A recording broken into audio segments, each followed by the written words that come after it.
So, for example, part of the conditionalities had included countries should liberalize their economies, and that would have meant liberalize your exchange rates, move to flexible exchange rates, because everything was based on the market system. Well, some countries in the region stood their ground and said, well, we would continue with our fixed exchange rates because that works well for us.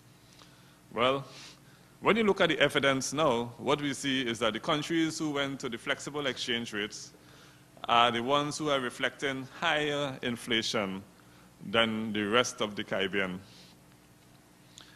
And there's another thing that compounds it.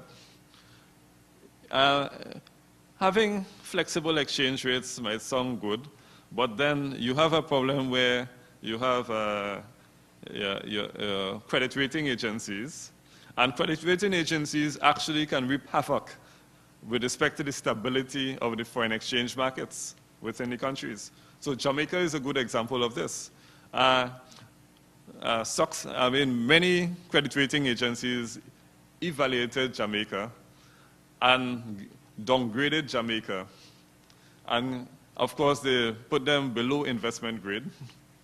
What has happened as a result? Well, the foreign suppliers of goods to Jamaica then said, well, you know, you are below investment grade, and therefore it's risky for us to extend credit lines to you. And because we cannot extend credit lines to you, it means then that you have to pay upfront, you have to pay cash.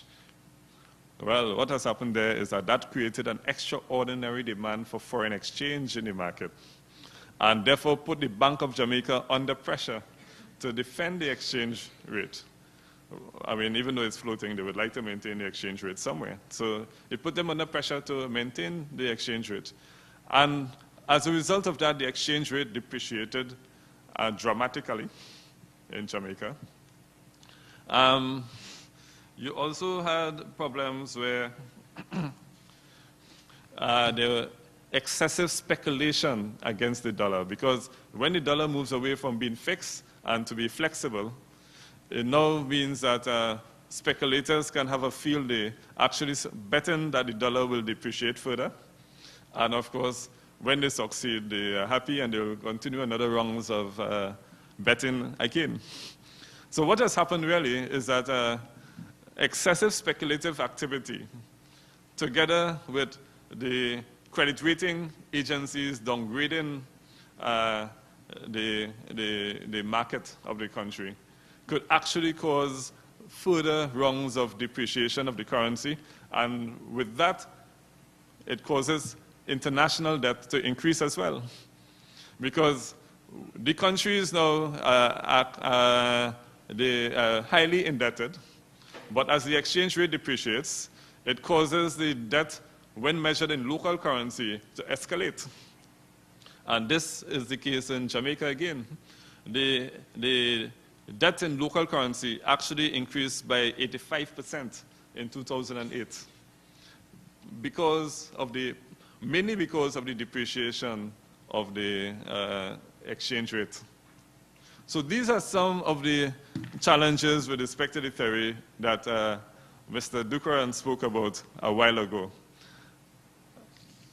There's actually need to reform these theories, and therefore the conditionalities provides, well, the conditionalities that we have to follow, I think we have to try our best to be as resistant to these conditionalities as we can.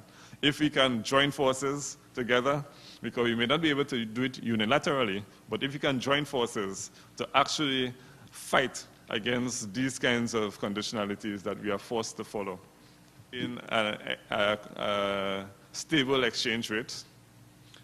But monetary policy, as it is, cannot really embark on development of the country.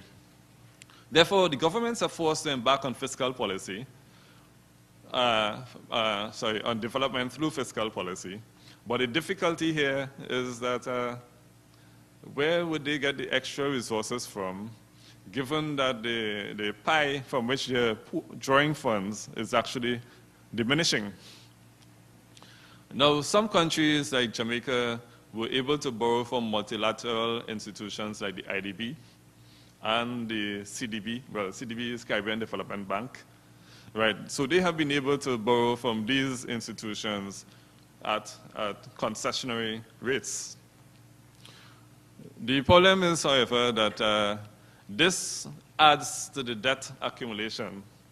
And the hope is that someday the economy will turn around and they'll be able to repay these loans. However, if you have a hostile international environment, then that just simply forces the country to engage in another rounds of borrowing, and therefore the borrowing will increase and increase. So one wonders then, how would the cycle end? This is another problem that faces the region at present. We have some of the most highly indebted countries in the world existing within our economic integration movement, that is CARICOM, that is Caribbean Community. And we're not too certain how these countries would be able to escape from the debt situation unless there's some kind of international cooperation that's happened with Guyana, where there was a HIPIC relief program, and so the countries were granted debt forgiveness. So this is another challenge that the region faces then, how to escape this wrongs of debt and cycle of debt overhang. So I just touched on a few points, and I know the time is limited, so I will not go on any further. But thanks very much.